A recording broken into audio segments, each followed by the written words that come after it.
Welcome to Hoops, Action, and More on the Donnie Sports 17 Network on YouTube. I need your hoop action. I just want your reaction. I can't get no satisfaction.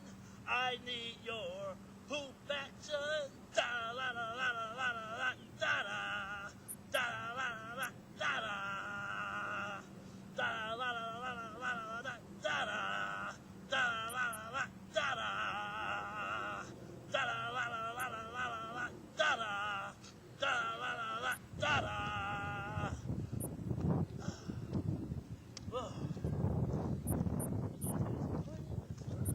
Want something, I'ma go get it. At first it be all struggle, then it's all credit. See, back in the day, getting on was mad hectic. Looking for my start in hip-hop like seated. I said spark the fuse lit. I had talent and knew it, but had yet to prove it.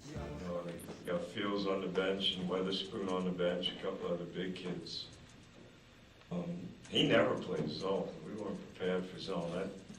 I thought there was a rule early in the season, you don't play zone.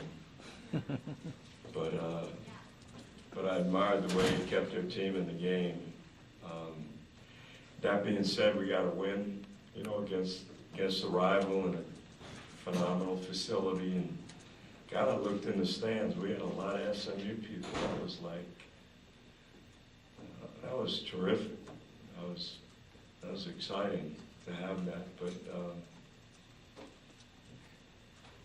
I'm not going to say we played like the YMCA in 1907,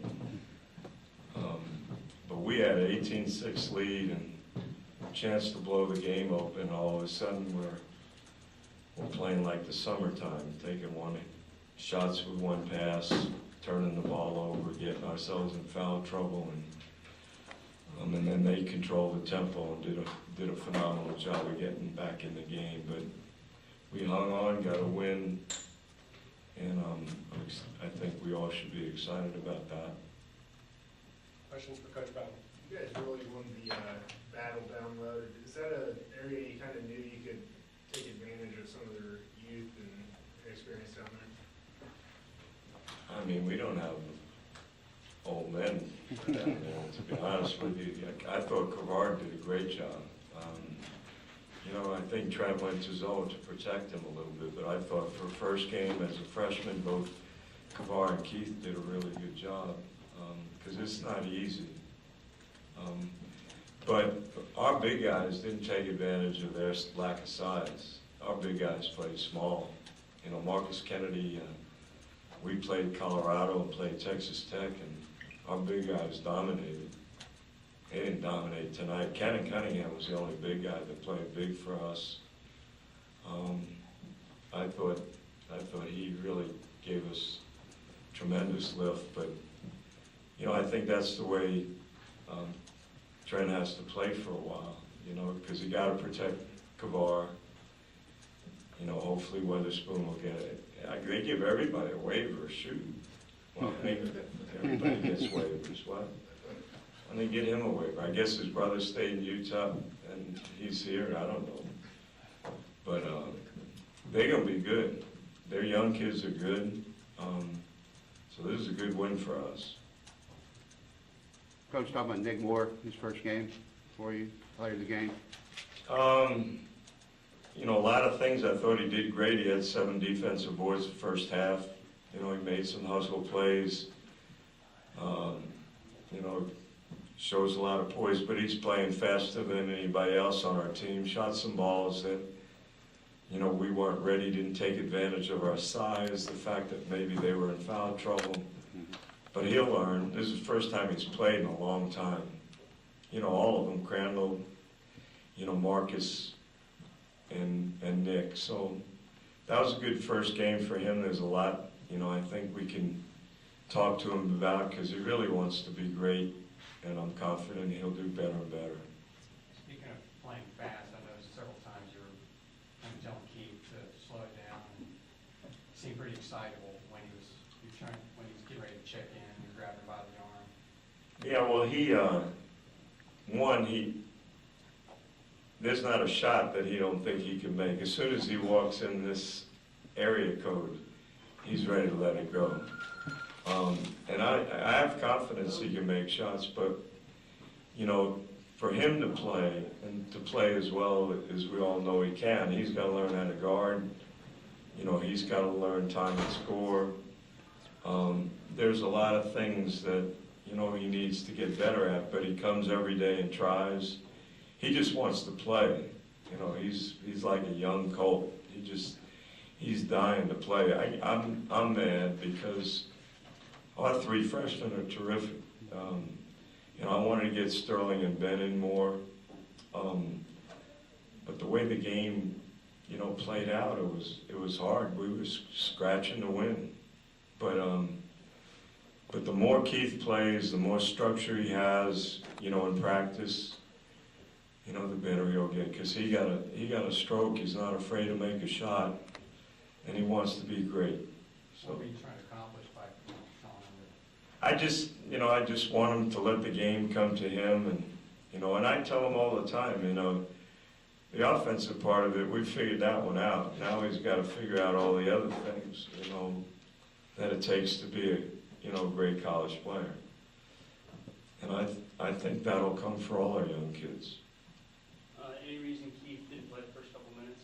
Pardon me? Any reason that Keith didn't play the first couple minutes? No, he got hurt.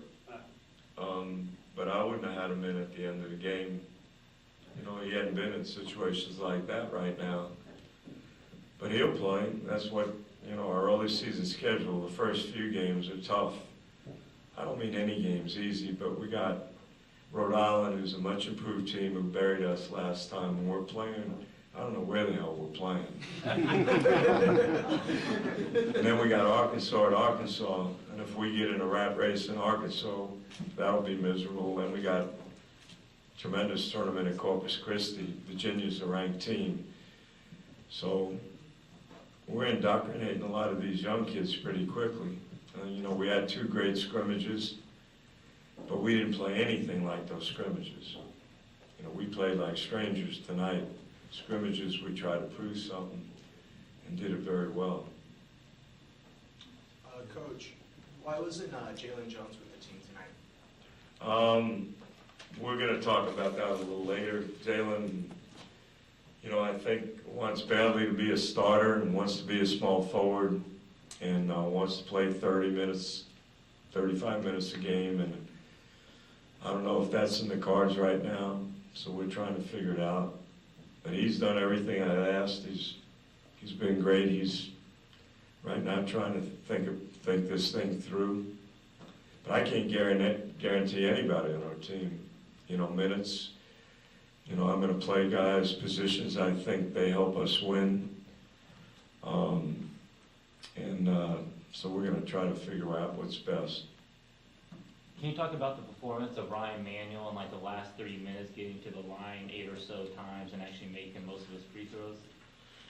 Yeah, I mean, he had some good, some bad. You know, he had some chances to finish on the break that, you know, we didn't accomplish. But he's getting better every day, every second. You know, he competes and tries. Last year he played out of position. You know, this year with Nick, it's taken a little pressure off him, but, you know, he's only going to get better. Coach, can you talk about the new, Final question, guys. can you talk about the new hand-checking rule and how your team's going to, I mean, how all of college basketball's going to have to adjust? I have no clue what's going on. You know, I saw it in the NBA, and it was terrible, I think. You know, I couldn't agree more with freedom of movement and trying to open up the game. But I've said this my whole career. Until you figure out a way to get more shots, you're not going to get more scoring by putting people on the free throw line. And I think that's going to be the end result, and then you're going to see teams playing zone. You're going to see good players sitting on the bench. And I know the referee is going to adjust to try to adjust. The players are going to try to adjust. But I was with the NBA for 10 years. When they put that in, they were talking about how scoring was up.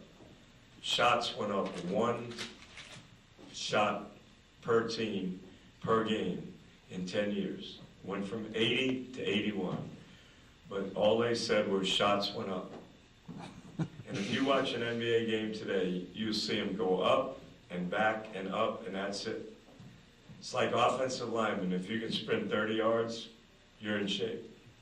So I think, but I couldn't agree more, but widen the lane, make kids fundamentally more sound, teach them how to pass and catch and cut and shoot, and then you'd have a better game.